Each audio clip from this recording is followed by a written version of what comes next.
Hello everyone, and welcome to our circle of Salve Women. For today, we're going to talk about what is common and the sense that stands beyond. So mnemonically, I would always try to remember things like 60 miles per hour. That means you're going 1 mile every, minute if you're going at 60 miles per hour, right? And so, there's just certain things that you do in your mind to make sense of the world so that you take shortcuts. And so I can't recall how I remember this back in college, but whenever you want to study or discuss things, there are things that just click in, even when you're in class, because you're half listening, to your professor. And so, I remember the 5 senses, and again, I don't remember how I got involved in thinking to remember your 5 senses. But if you put your hand or your thumb, your ear, your hand, your index finger in your by your eyes, and then your middle finger to your nose, and then your lips or your mouth. Don't, not your tongue, because then it'll be difficult for me to talk. And then, of course, then there's your chin. There are your 5 senses. There's your auditory, your visual, then your olfactory, then your gustatory, and then your tactile, right? Your hearing, your seeing, your smelling, and then your tasting, and then, of course, your feeling. So those are your 5 senses, and it's so easy to remember, but we take it for granted. And so I'm going to go into the common sense, because throughout life you hear, oh, it's common sense. And so you think to yourself, yeah, that's common sense. Well, just by chance, I found myself really fortunate enough to be with very strong-headed parents. And I was very thankful. And really, I believe that I've really carried on that meanness. And I say meanness because sometimes, we as women, and maybe that's a little bit biased on my part to say, but we have to truly sometimes fight with our words, and our words can be biting. And so my mom really, either that my mom never held back, or my father never allowed my mother to hold back.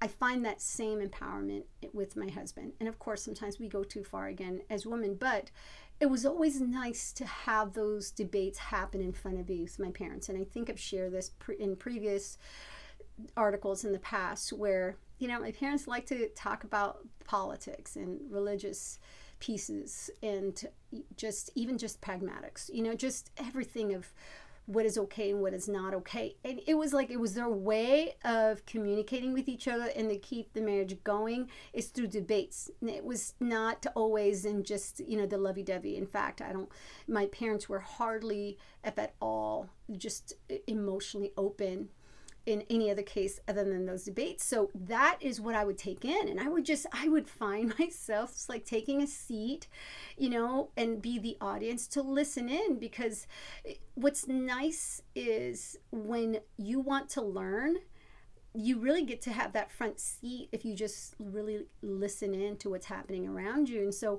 I would take the opportunity to just listen to my papa and my mama. And it's interesting because both of them made amazing sense, just incredible wit on both of their parts, and whatever it is that they brought up, I always found to be fascinating. And yet there was nothing common. Well, I shouldn't say never, but because there are times, of course, they had common understanding and beliefs, but it's interesting because what made sense to one, they had strong convictions on it. And then what made sense to the other, they had strong convictions on that as well. But there was nothing common most of the time about each one. And so I really took in and accepted in my own heart and mind and body and spirit. It was like this rightful sense happening right before my eyes from both perspectives. And this happened for years, of course, until I left. And then there would be times where they would call me. I remember one time Mama was calling me, and they were talking, taking turns arguing on the phone. And I was already an adult with children. It's amazing sometimes how they continue, because perhaps they no longer saw me in the room, having my own family, and then they had to continue it. And so there goes the phone. But I didn't realize how much I appreciated that. Just taking in all of that, and just I submerged myself, in really all of that information that they gave me. And then I made sense of what was, to me, the part for me to understand. And that is what I mean by the sixth sense, because I mentioned to you cats. I don't know, people could beg to differ, but I do recall, you know, eyes always glowing, kind of eerie. When you see a cat, when their eyes are glowing and they're looking beyond in dark, pitch darkness, and you're trying to figure out, because in the country, you know, side, and when there's really no light illumination, it can get quite dark. And so even in a room, when if there was a cat, you know, in a room, and you would see them staring through, and their eyes would be glowing as if they're piercing their focus on something you cannot see. And that I always thought was like, they see something I don't. And same thing with a dog, you know, whether when they stand up, their ears go up, and they're very astute, like just really looking again beyond you and not even paying attention to you at times. And they're listening in, and they're either, you know, growling, howling, or barking. And sometimes it's kind of cute because some of them, they just, you know, go back and lay down and kind of like have that one whatever feeling or attitude. And I think that's funny, you know. It's like, okay, I obviously was wrong, you know. But it's interesting because you'd say to yourself, I didn't see anything. What were they looking at? And it's the same thing with the birds. I was telling you that I have blinders. One of my daughters, you know, just used to love seeing her with blinders on as a child, and now I've succumbed to it. And, you know, almost 5 decades later, for me, it's interesting because I realized that by having blinders on, then I would not be awakened by light and the light illumination that naturally comes with sunrise. And so for me, now it's nice to have that deep rest with blinders on and not have any, you know, any light interrupt my sleep. But now, especially with spring, as spring was coming through, you heard a lot of these new hatchlings come out. Like they were just hungry, you know, mama bird needing to get up. And we all know that, right? For the parents that have to get up before, sometimes really late or really early in the morning, you know, have to get the bottle of milk and so forth, or feed the child and so forth, you know, it's, or children. And so it's interesting because I got it. It was like, okay, I know it's not sunrise yet, but I can hear the birds chirping, and I knew that then sunrise would then be just around the corner. And I would kind of politely say good morning to them quietly as I still have my blinders on, because that's life. Like, you get that these animals have this instinct that is inexplicable by the human eye. And I'm sure scientifically people have really delved into that and really wonder, you know, how do they know these things? What is it that they know, you know, and what is it that they know that we don't? And, you know, it's not like they really study us unless we were able to really truly communicate or understand what they were saying, because maybe they are. And in many ways, but we just don't know, because we are at the highest level of species that we can truly communicate with one another what it is that we want to know, what it is that we don't want to know, and so forth. So that common sense part kicks in, where people go, it's common sense. You, oh yeah, that's common sense. But then very early, when you have been exposed to really asking yourself, is that really common though? I've been that way, and I realize it now, where it's like I quietly would beg to differ and go, I don't know if that's really, really common sense. It's common sense to you, but it doesn't really make that much common sense to me. And of course, you know, in previous article, Papa would always say, just if you need to know, follow the 10 Commandments. And that to me is a really good basis foundation of knowing the truth.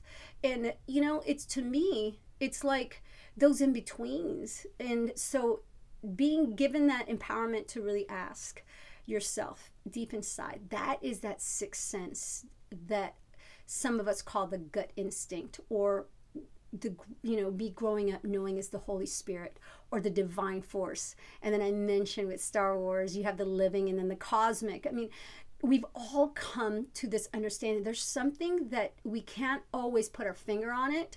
With our 5 senses, we can't say, you know what, I heard it, I saw it, I smelled it, I tasted it, and I felt it. It's like beyond that. It's like I just knew, and I can't explain why I knew, but I felt it, you know. And when you say feel, it's not the tactile. It's literally this inside of you, which I call the abdominion. And I know I mentioned that in my article. I like to make up words. In the past, it used to be whatchamacallit. If I didn't know the word, I would say whatchamacallit. And I wonder, it's like, okay, someone obviously was thinking the same way, because there was a candy bar. Does that even exist now? That was called whatchamacallit? Because it's like, what do you call it? I don't know, whatchamacallit, right? And so for me, I started to really create words so that I would know for myself what it meant, because there's those inexplicable pieces where you say to yourself, if it doesn't, it can only make sense to you if I try to make meaning of it. So with that, really thinking to ourselves, we can't hold back and be in fear of that, right? Like, I feel as if sometimes we're afraid to be wrong. And I think to myself, well, is a cat wrong for trying to see what we can't see? Is a dog wrong? Is a bird wrong? And I'd like to think that they know more than us in many cases, because why else would they continue to persevere? They're not mad. And I mean, my mad is like maddening, right? Like losing their mind. They're not at all. I think it's fascinating. In fact, just like I would see my parents to just have that hunch, to really go back either theoretically or that spiritual sense, and you in knowing your heart, your mind, your body, and spirit, you're feeling it and you're knowing it, and you can't always prove it, but you have to stand and abide by it because that is truly how you feel. You're strongly convicted, and it's something that no one can take away from you. And that is what I would like to think is that freedom, right? Really knowing that truth in you and standing by that truth in you. Because other than that, then the opposition would start to kick in. And you start to fall for something that may not feel so true to you, only because you want to feel like you have the sense of what others may deem as common. Because again, to denote definitively, that means occurring, it means found or done often, and therefore that's prevalent. But imagine if you picked up your body, moved it somewhere else, what would that still be occurring, found, done often, and would it then be prevalent? In all in peace, and always in great positivity, and not to create conflict, I just like to really think that creating that peace of mind in you to go, I'm not all wrong if I feel this way. You're not hurting anyone. You're not doing anything to damage other people. You're doing something that subjectively is what you feel is right.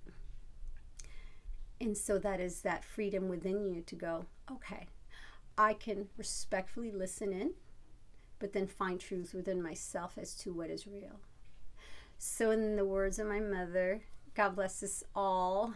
My children definitely are ready to, at least the younger two, definitely to go out and then after the debates, after debates, because that's real, and enjoy the sunshine today. So go ahead and enjoy yours. And again, thank you so much for listening. If I did not say it, in the words of my mother, God bless us all. We'll see you next time.